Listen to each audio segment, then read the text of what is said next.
தந்திரமுள்ள முயலும் முட்டாள் சிங்கமும் கதை தொடர்கிறது. ஒரு அடர்ந்த காட்டில் ஒரு சிங்கம் வாழ்ந்தது. அது தினமும் பல விலங்குகளை வேட்டையாடி சாப்பிட்டதால் மற்ற விலங்குகள் மிகவும் பயந்து நடுங்கின.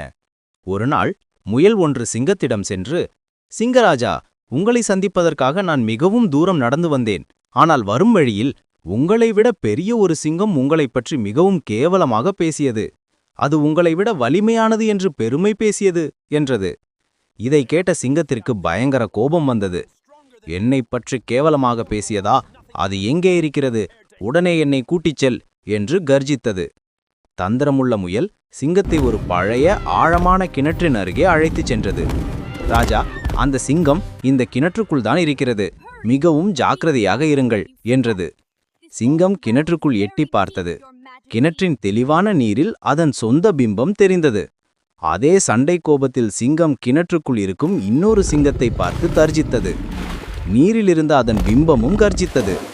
என்னையே எதிர்த்து கர்ஜிக்கிறாயா என்று நினைத்து கோபத்தின் உச்சியில் சிங்கம் துணிச்சலுடன் கிணற்றுக்குள் குதித்தது.